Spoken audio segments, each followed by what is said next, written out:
निवडणूक आयोगाच्या विरोधामध्ये ठाकरे बंधू कोर्टात जाणार आहेत। 2 दिवसांमध्ये याचिका दाखल करण्याबाबत दोन्ही पक्षाच्या नेत्यांचा विचार आहे।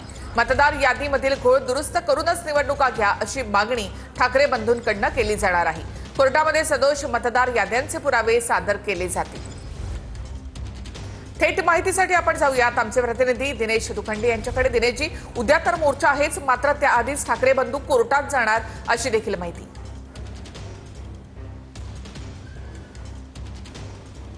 निखिलाजी, या क्षणाची महाराष्ट्रातली ही सगळ्यात मोठी बातमी आहे की निवडणूक आयोगाविरोधात ठाकरे बंधू न्यायालयात जाणार असल्याची माहिती खात्रीलायक सूत्रांकडून मिळते आणि महाविकास आघाडीतले अन्य पक्षही या प्रकरणी ठाकरे बंधूंबरोबर असतील अशी ही माहिती मिळते। येत्या 2 दिवसात न्यायालयात निवडणूक आयोगाविरोधात याचिका दाखल करण्याची तयारी सुरू असल्याची, दोन्ही पक्षात ही तयारी सुरू असल्याची माहिती मिळते आहे। तसंच मतदार याद्यांमध्ये जो घोळ आहे तो मिटत नाही तोपर्यंत राज्यात स्थानिक स्वराज्य संस्थांच्या निवडणुका घेऊ नका अशी मागणी या याचिकेद्वारे ठाकरे बंधू न्यायालयात करणार असल्याची माहिती मिळते।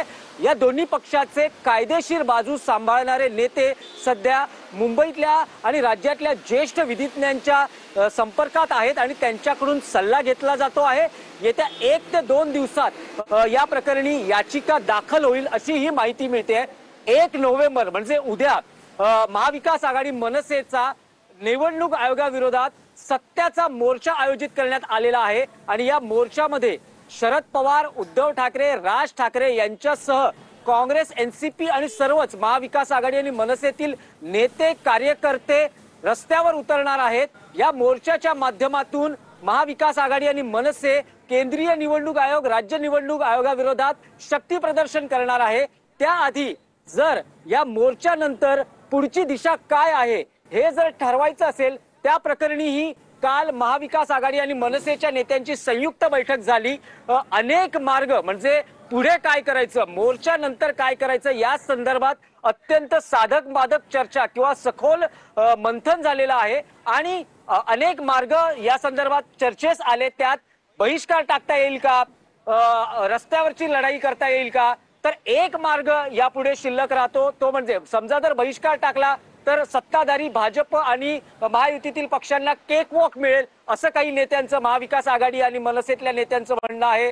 तर रस्त्यावरची लढाई लढायची झाली तर कायदा सुव्यवस्थेचा प्रश्न निर्माण होऊ शकतो। तर एक मार्ग शिल्लक राहतो तो म्हणजे न्यायालयीन लढाईचा। पण न्यायालयीन लढाई लढायची तर ऑलरेडी स्थानिक स्वराज्य संस्थांच्या निवडणुकांचा कार्यक्रम घोषित झाला असल्याचं निवडणूक आयोगातील वरिष्ठ नेत्यांचं म्हणणं आहे। म्हणजे जे नोटिफिकेशन आहे, प्रभाग रचना नक्की होणं, आरक्षणाची सोडत जाहीर होणं आणि 31 जानेवारीपर्यंत निवडणुकांचा कार्यक्रम पूर्ण करणं अशा संदर्भातलं एक नोटिफिकेशन निघालेलं आहे। त्यामुळे महाविकास आघाडी म्हणजे ठाकरे बंधू आणि महाविकास आघाडींनी जर ही याचिका दाखल केली निवडणूक आयोगाविरोधात तर ती टिकेल का या बाबतीतलाही एक प्रश्न आहे आणि ही न्यायालयीन लढाई विलंबाचीही ठरू शकते, कारण त्यावर बऱ्याचशा गोष्टी आहेत अवलंबून आणि त्यावर फार वेळ लागू शकतो असंही या महाविकास आघाडी आणि मनसेतल्या नेत्यांचं म्हणणं आहे। तरी जर सनदशीर कायदेशीर मार्गाने लढायचं असेल तर न्यायालयीन लढाई हा एक मार्ग आपल्या पुढे आहे आणि त्याचीही आपण चाचपणी करावी या दृष्टीनं काल महाविकास आघाडीच्या बैठकीत निर्णय आणि चर्चा झालेली आहे आणि त्यानुसार येत्या 1 ते 2 दिवसात ही याचिका निवडणूक आयोगाविरोधात दाखल होईल अशी माहिती खात्रीलायक सूत्रांकडून मिळते आहे। धन्यवाद दिनेश, एकूणच माहितीबद्दल। तर निवडणूक आयोगाच्या विरोधामध्ये ठाकरे बंधू कोर्टात जाणार।